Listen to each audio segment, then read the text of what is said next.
Bom dia, oitavo ano. Sou o professor Milton e vamos lá para mais uma aula. Pessoal, quero que vocês abram o livro de vocês na página 52. Já abriram? Certo. A gente vai tratar hoje de palavras homônimas. A gente já viu palavras homônimas. Vocês lembram o que significa? Palavras homônimas. Certo. Então, vamos lá. A gente, no começo daqui do livro, a gente tem uma tirinha. A gente tem uma tirinha, né? Vamos ler a tirinha aqui, ver o que ela está dizendo. Temos uma sala de aula, né? A professora fala: utilizamos muitos homônimos no nosso dia a dia. Vocês sabiam? Por exemplo, corso e corso. Corso é um cabrito selvagem e já corso é quem nasceu na Córcega. Silêncio! Isso é o pessoal bagunçando lá atrás, né? Tá vendo? Ó. Apareceu na sala de aula, mandando vocês fazerem silêncio, tá vendo? Vocês sabem onde fica a Córcega? Aí o menino lá atrás respondeu: no sovaco. Ó. As perguntas que tem aqui no livro, né? A aula está interessante para os alunos? Acho que não, né? Não parece não. Os alunos estão tudo bagunçando, acho que eles não estão interessados, não. De acordo com a tirinha, o que são palavras homônimas? Então, pessoal, vocês lembram o que são palavras homônimas? Palavras homônimas são palavras que se escrevem da mesma forma ou se pronunciam da mesma forma e têm o significado diferente, certo? A gente viu que tinha aqui embaixo a gente pode ver, né, que tem homófonos e homógrafos. Os homófonos eles apresentam pronúncia igual, mas tanto a escrita quanto o significado é diferente, né? Ó. Aí a gente tem exemplos aqui, ó. Acento de cadeira e acento de sinal gráfico. Temos laço de nó e laço de cansado. Nem sabia que o laço era cansado, mas é bom, né? A gente tá aprendendo bastante aqui. Tanto eu quanto vocês. Laço cansado, ó. Usarei mais essa palavra, laço. Estou laço hoje. Vou dizer assim. E temos os homógrafos, né, pessoal? Que apresentam a mesma forma escrita, mas a pronúncia é diferente, ó. Enquanto o homófono é som, pessoal. Ele tem o mesmo som. Ele tem tanto a mesma... tem a mesma pronúncia, mas a escrita e o significado é diferente. O homógrafo, ele tem a mesma escrita, mas o som é diferente. Né? Ó. Vamos ver, ó.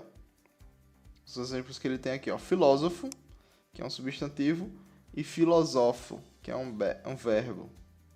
Cópia, substantivo, e copia, que é verbo.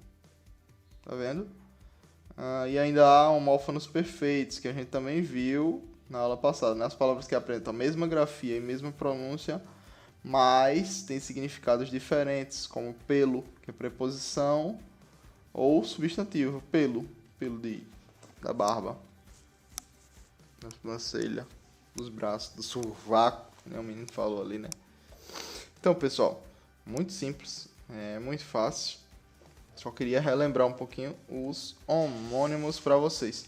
Espero que vocês tenham anotado aquelas tabelas que eu coloquei, porque aquilo ali vai ajudar vocês demais a lembrar das coisas, tá ok? Vamos agora para a página 59 para a gente ver as vozes verbais. Vocês lembram quais são os tipos de vozes que a gente tem? Que eu falei que a gente tem 3 tipos de vozes. Temos a voz ativa, a voz passiva e a voz reflexiva. Então, aqui embaixo, ó, qual a descrição da voz ativa? Ele vem mandando um artigo pra gente ler, ó. Deixa eu dar logo a descrição, qual é? A voz ativa é quando o sujeito está executando aquela ação. Ela é uma voz ativa quando uma pessoa está executando algo. Ela é ativa.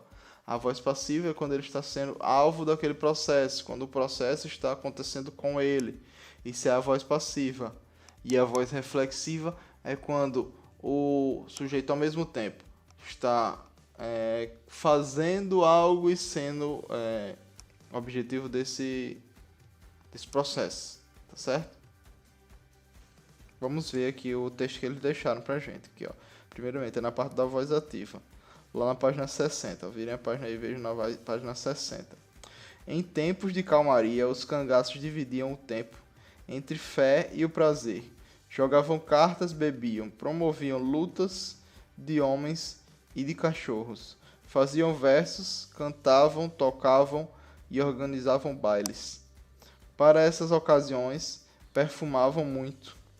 Há relatos de que os bandoleiros perfumavam até os cavalos quando andavam montados, um hábito perigoso. Às vezes, a polícia os identificava na caatinga pelo cheiro forte dos perfumes. O que ele vem dizendo aqui? Os verbos destacados nesse trecho são classificados como verbos transitivos diretos. Lembram? Transitivos diretos. A gente estudou isso também aqui no primeiro bimestre. Como vimos nesses verbos, são assim definidos porque exigem um complemento que se liga a eles, a ajuda da preposição, um objeto direto. Se liga sem a ajuda da preposição. Isso. Para ser objeto direto tem que ser sem preposição. Quando tem preposição é o que, pessoal? Objeto indireto. Tem preposição é indireto. Não tem preposição é direto. Ok? Do outro lado, vejam os verbos que apresentam também um sujeito. Veja os exemplos. Os cangaceiros dividiam o tempo. Tá vendo? O sujeito é quem? Os cangaceiros. Eles faziam o quê? Dividiam o tempo. Os cangaceiros jogavam cartas. Jogavam é ativo. Tá vendo? Promoviam é ativo. Tudo aqui está sendo na base da voz ativa. Ó. Nos três casos, os verbos transitivos diretos se ligam os dois ao sujeito. É como eu expliquei, pessoal. Isso aqui ele vai explicar a mesma coisa que eu tinha falado. A voz ativa vai ser porque o sujeito está executando aquela ação, ele está fazendo aquele processo, tá ok? Então vamos passar para a voz passiva. Essas frases poderiam ser escritas de outra maneira. Ele está mostrando aqui, ó. Aliás, vamos ver esse negócio aqui, ó. Aprenda mais. Ó, já viram aqui, ó. Virgulino Ferreira da Silva, o Lampião, de 1898 a 1938, isso é a época que ele viveu, tá certo? Ficou conhecido por sua audácia, noticiada diariamente nos jornais do país e até no exterior. Visto por muitos como um herói, por outros era um vilão da pior espécie. Em pleno sertão nordestino, roubava, matava, sequestrava. Mas também gostava de festa, música, poesia, rezava diariamente e só andava perfumado. Sim, o perfume resultado do sax era importado. Olha aí a foto de Lampião, o representante máximo da nossa nordestinidade. Pronto, vamos ver agora a voz passiva. E o pessoal do Sul pensa que é gangster, né? Olha aí nossos antepassados. Vamos lá. Voz passiva. O tempo era dividido pelos cangaceiros. Ó, já tá vendo que ele mudou? Ó. Em vez de os cangaceiros dividiam o tempo era dividido pelos cangaceiros, tá vendo? E aqui, ó, o outro. Cartas eram jogadas pelos cangaceiros. Tá vendo que ele só inverteu? Ó, os cangaceiros jogavam cartas. As cartas eram jogadas pelos cangaceiros. Certo? Ó, lutas eram promovidas pelos cangaceiros. Certo? Como eu falei. Ó, houve uma inversão dos termos. O objeto direto passou para a posição de sujeito. Tá vendo que ele passou para o outro lado. Ele virou um sujeito aqui. Com essa mudança, observe que o sujeito se tornou alvo da ação verbal. A ação praticada pelos cangaceiros, assim nesse exemplo ocorre a voz passiva, certo? Ó, como o tempo virou o sujeito, ó, o tempo ele não está mais, não é mais os cangaceiros que estão jogando o tempo e tipo os cangaceiros que estão com a voz ativa. É o tempo que está sendo dividido. Se ele está sendo dividido, então ele está sendo alvo de algum processo, né? Certo? Mesma coisa com os outros, tá, pessoal? Ocorre as vozes passivas, é isso que eu disse. É classificado como pelos cangaceiros, ó, cangaceiros aqui, ó, vai ser classificados como agente da passiva, que é quem faz ele ser do jeito que ele é, tá, ok? Que quem é que está agindo aqui? Porque se o tempo está sendo alvo de uma ação, tem alguém que está agindo sobre ele, né? Por isso que é agente da passiva. Ó, temos a voz passiva analítica, ó, que é formada pelo verbo ser mais o particípio do verbo principal. A voz passiva analítica tem origem na voz ativa. O agente da passiva passa para a função de sujeito da voz ativa e o sujeito da voz passiva passa para a função de objeto direto. Ó, observe. Verbo transitivo direto, né? Ali, que é os cangaceiros organizavam, que é a parte do verbo transitivo direto. O baile, objeto direto. Os cangaceiros é o que? Sujeito. Isso é a voz ativa. Agora vamos passar para a passiva. O baile foi organizado pelos cangaceiros.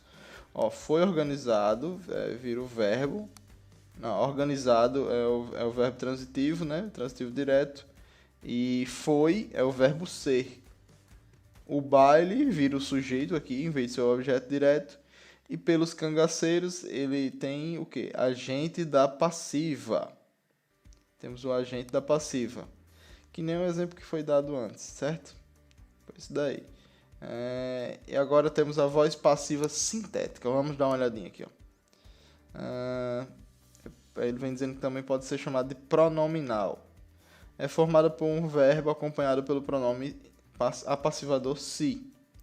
A voz passiva sintética pode se transformar em analítica. Veja.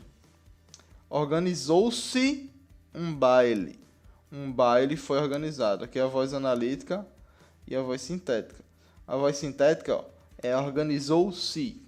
Tem aquele travessão, o si, a gente sabe que ela é sintética. Um baile foi organizado, a voz passiva analítica. Ok?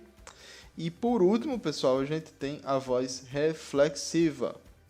A voz reflexiva indica que a ação verbal não tem outro ser como alvo. Nesse caso, a ação pode principalmente ter o próprio agente como alvo ou atuar reciprocamente entre mais de um agente.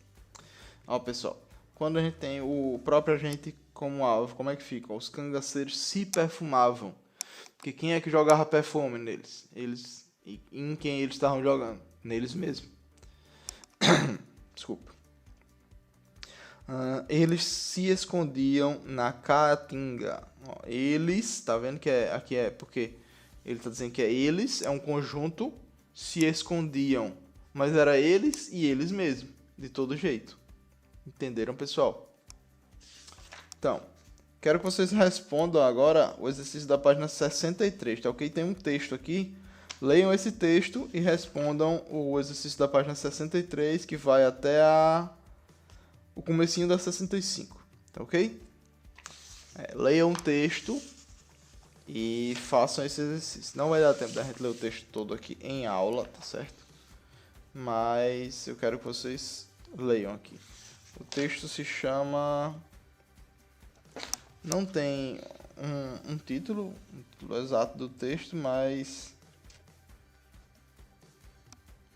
ele foi um trecho do jornal O Globo, no dia 2 de março de 2008. E ele está adaptado aqui para nosso livro, tá ok? Ó, pessoal, muito obrigado pela atenção de vocês, tá ok? Tô gostando da interação, que tem alguns alunos que estão respondendo aí no YouTube. Fiquem tranquilos que Isso vai passar, vocês vão poder voltar a ter os amigos de vocês na sala de aula. E a gente vai se encontrar lá num futuro breve, tá ok? Então, muito obrigado, pessoal, e até mais. Tchau.